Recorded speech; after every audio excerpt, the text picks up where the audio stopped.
Ashlyn Rogers sentou naquele tribunal calma e confiante. 23 anos, sem ficha criminal anterior. Primeira infração. Os advogados haviam construído uma imagem cuidadosa nos meses anteriores à sentença.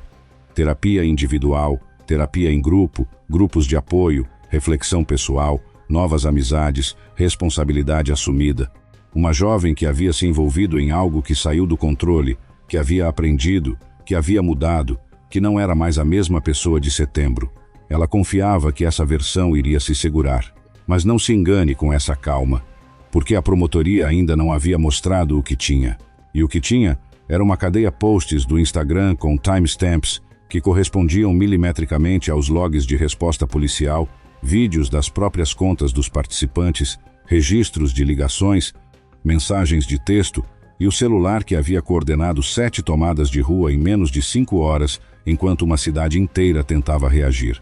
Fique comigo até o final, porque o que a juíza Kira Kroboth disse antes de proferir a sentença vai te mostrar o que acontece quando a promotoria leva para o tribunal não um argumento, mas uma cadeia. Tudo o que está prestes a ouvir é verificado por registros judiciais, documentos policiais, imagens de vigilância e cobertura investigativa do caso. É a história de Ashlyn Rogers e da noite de 28 de setembro de 2024, quando 7 tomadas de rua consecutivas paralisaram Cleveland, Ohio, em menos de 5 horas, coordenadas remotamente por uma jovem que estava a 60 milhas de distância enquanto as primeiras 4 aconteciam. Se inscreve no canal, toda semana tem um caso novo aqui. Agora vamos ao começo. Quero expressar que assumo total responsabilidade pelos meus atos. Eu entendo que o que fiz foi errado. Lamento profundamente as escolhas que me trouxeram até aqui. Cleveland, Ohio. A noite de 28 de setembro de 2024 começou como qualquer outro sábado à noite. Tim Beck operava seu ônibus de festa pela cidade mais de uma década no negócio. Rotina previsível, passageiros indo para algum evento noturno. Motoristas seguiam seus caminhos habituais. Paramédicos faziam seus turnos de plantão. Um policial de folga estava em algum ponto da cidade, vivendo a noite como cidadão comum, sem estar de serviço. Nenhum deles tinha qualquer razão para achar que essa noite seria diferente. Às 23h10, a interseção da East 55th Street com a Woodland Avenue explodiu. Centenas de pessoas surgiram do nada. Carros bloquearam o tráfego. Fumaça de pneus encobriu a rua. Motores rugiam enquanto motoristas faziam manobras em círculo e espectadores se aglomeravam ao redor. O que havia começado como uma noite comum estava se transformando em outra coisa. Porém, ninguém naquela interseção sabia de onde aquilo havia vindo. Não havia panfletos, não havia permissões, não havia anúncios públicos em nenhuma plataforma aberta. A coordenação havia acontecido online, horas antes, através de contas do Instagram em canais fechados, direcionados a um público específico dentro da cena de street takeovers. E no centro desse esforço estava Ashlyn Rogers, de Lakeside, Ohio, a 60 milhas de distância. Ela havia feito isso antes. Conhecia o processo, sabia o que estava fazendo. O ônibus de Tim Beck ficou preso no meio da primeira tomada de rua. Tim havia parado achando que era tráfego comum, então viu a multidão e entendeu que não era. Os participantes bloquearam as portas e janelas do ônibus, prendendo Tim e os passageiros dentro do veículo. Algumas pessoas exibiram armas de fogo. A atmosfera dentro do ônibus passou rapidamente de confusão para medo. Uma janela foi quebrada, mais de $1.000 em danos para um negócio que Tim havia construído por mais de uma década. A empresa que havia feito a conversão do veículo não existia mais, o que tornava a reposição ainda mais complicada e cara. Para Tim, aquela noite não foi apenas um momento de terror passageiro. Foi um golpe direto no negócio que ele havia construído ao longo de anos. Enquanto Tim lidava com o que havia acabado de acontecer, Ashlyn atualizou o Instagram. 26 minutos depois, uma segunda tomada de rua irrompeu perto da Lee Road com a Miles Avenue. Mais veículos, mais interseções bloqueadas. E é aqui que as coisas ficam verdadeiramente sombrias. Agora guarde esse detalhe do intervalo entre cada tomada de rua, porque esse número vai se repetir ao longo da noite inteira, tempo suficiente para a polícia responder e dispersar uma multidão, mas não para chegar ao próximo endereço antes de a multidão estar instalada. Ashlyn sabia exatamente quanto tempo a polícia levava, e usava esse conhecimento para manter os participantes sempre um passo à frente da resposta. Às 23h58, uma terceira tomada de rua começou na East 105th Street, com a Martin Luther King Jr. Drive. Uma ambulância foi retardada pela multidão. Enquanto a polícia tentava abrir caminho para o veículo de emergência, um participante atirou num policial com uma pistola de airsoft 2 vezes. A tomada de rua mal havia completado 1 hora e já havia descido para outro nível.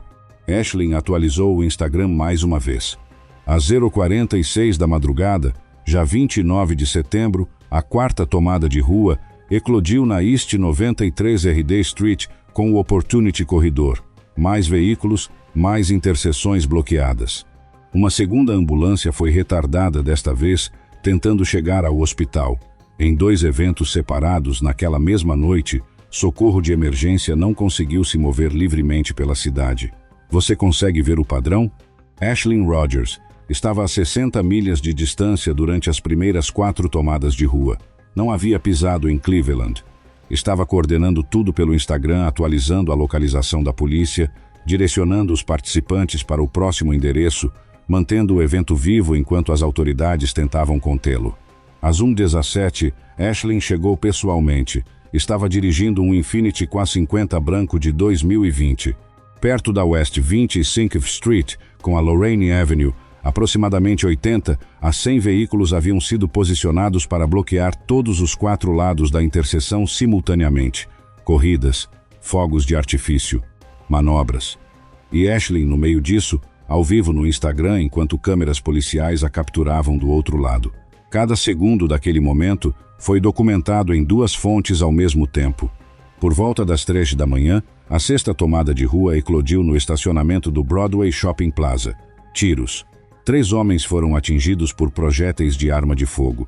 A 7ª tomada de rua começou por volta das 4 da manhã, perto da Interstate 90, com a West 14th Street. Não era uma interseção de bairro, era uma rodovia federal. Participantes usaram cones de construção para bloquear a I-90. Quando o tráfego parou, indivíduos mascarados saíram dos veículos e se moveram entre as faixas, aproximando-se dos motoristas presos e exibindo armas de fogo. Fogos de artifício foram disparados diretamente na rodovia. Um policial de folga estava entre os motoristas presos. Não pôde agir. Ficou ali, impotente, gravando o que acontecia ao redor, e a frustração que saiu em voz alta naquele vídeo captura o que a noite inteira havia produzido. Uma cidade que não pôde se defender, porque quem organizou aquilo havia calculado exatamente como fazê-la, reagir devagar demais. 7 tomadas de rua, 7 localizações diferentes em Cleveland, menos de 5 horas. 2 ambulâncias retardadas, um policial atingido por airsoft, 3 pessoas baleadas. Uma rodovia federal bloqueada com armas exibidas a motoristas comuns. A investigação começou a montar o quadro nos dias seguintes. A força-tarefa de Street Takeover revisou posts de redes sociais, mensagens de texto e registros conectados às contas do Instagram de Aisling. O padrão foi se tornando claro. Ela não havia improvisado aquela noite. Havia escolhido as localizações, entendido os tempos de resposta da polícia e mantido os participantes informados em tempo real enquanto os agentes tentavam conter cada evento. Imagens de vigilância capturaram o Dodge Charger cinza de 2023 de Jordan McDonald fazendo manobras em todas as 7 localizações. McDonald era organizador e parceiro próximo de Aisling, alguém que havia explorado os locais com antecedência, mapeado interseções adequadas, preparado o terreno físico enquanto Aisling coordenava o digital. Antes daquela noite, nenhum dos dois era conhecido por confrontos frequentes com as autoridades. Depois que a noite terminou, McDonald removeu as placas do carro, tentou repintar o veículo e deletou a conta do Instagram. Ações que a promotoria usaria como evidência de consciência de culpa. Tyreek Lowry, 21 anos, de Garfield Heights, também foi identificado como figura central. Era o explorador de campo, o homem que ia antes, andava pelas ruas, identificava quais interseções funcionariam bem, onde haveria espaço suficiente, como o tráfego fluiria. Enquanto Aisling coordenava pelo Instagram e McDonald executava ao volante, Lowry havia preparado o terreno logístico. Em 15 de outubro, McDonald foi preso, acusado de 23 crimes. Declarou-se inocente. Lowry também foi preso. Em 22 de outubro, a força-tarefa viajou para Port Clinton e chegou à residência de Ashlyn Rogers, em Lakeside, com um mandado de busca. No local, o Infiniti 50 branco, 2 armas de fogo, um rifle e o telefone conectado às contas do Instagram que havia coordenado toda aquela noite. Ashlyn Rogers foi presa em Port Clinton. As acusações: motim agravado, perturbação de serviço público e posse de ferramentas criminosas. O caso foi para o Cuyahoga County Common Pleas Court. Ashlyn entrou com declaração de inocência. Julgamento por júri marcado para 11 de junho de 2025. Então Ashlyn fez algo inesperado antes do julgamento. Aceitou um acordo. Se declarou culpada de motim agravado e perturbação de serviço público. A acusação de posse de ferramentas criminosas foi retirada em troca. Como parte do acordo, ela também abriu mão do carro e do celular. Também havia uma especificação de confisco de bens nesse caso, que seria o confisco do Infiniti Q502020. Com o número de chassi JN1EV7 AR5LM250122. Chegou à audiência de sentença com o que a defesa havia construído durante meses. Uma jovem de primeira viagem, sem ficha anterior, que havia assumido responsabilidade, entrado em terapia individual e em grupo, participado de grupos de apoio, se cercado de melhores influências. Refleti sobre o que aconteceu naquela noite, o rumo da minha vida, quem decepcionei e quem quero ser. Tomei muitas medidas para me tornar uma pessoa melhor, incluindo terapia individual e em grupo, grupos de apoio, reflexão pessoal e me cercar de influências melhores. Manterei esse crescimento, seja qual for o resultado. Confio no tribunal para garantir a justiça e respeito à decisão. Só peço que considere minha disposição em mudar meu sistema de apoio e o progresso que já comecei a fazer ao decidir minha sentença. O advogado Brad Wolf disse à juíza que as condenações por crimes graves iriam segui-la pelo resto da vida e que a reputação dela e da família já havia sido permanentemente danificada. Então Ashlyn leu a declaração que havia preparado. Quero expressar que assumo total responsabilidade pelos meus atos. Eu entendo que o que fiz foi errado. Lamento profundamente as escolhas que me trouxeram até aqui. Não estou aqui para justificar ou minimizar minhas ações, mas para expressar meu sincero remorso e assumir a responsabilidade pelo dano causado pelas minhas escolhas. Quero pedir desculpas especialmente aos membros da comunidade que foram afetados pelas minhas ações, assim como aos agentes da lei envolvidos e outras pessoas que ajudaram a restabelecer a ordem. Disse que assumia total responsabilidade, que entendia que o que havia feito estava errado, que se arrependia profundamente das escolhas que a haviam levado àquele tribunal, que queria se desculpar especificamente com os membros da comunidade afetados, com as autoridades policiais e com todos que ajudaram a restaurar a ordem. Eu sei que o que eu participei foi errado, e se eu estivesse do outro lado naquela noite, eu ficaria muito frustrado. Essa experiência foi reveladora e me trouxe humildade. Disse que se estivesse do outro lado naquela noite, se fosse um dos motoristas presos, um dos paramédicos retardados, um dos passageiros do ônibus, ela própria estaria muito frustrada, que a experiência havia sido reveladora e humilhante, que não era mais a mesma pessoa de 28 de setembro. A promotoria, então, apresentou o que havia guardado para aquele momento.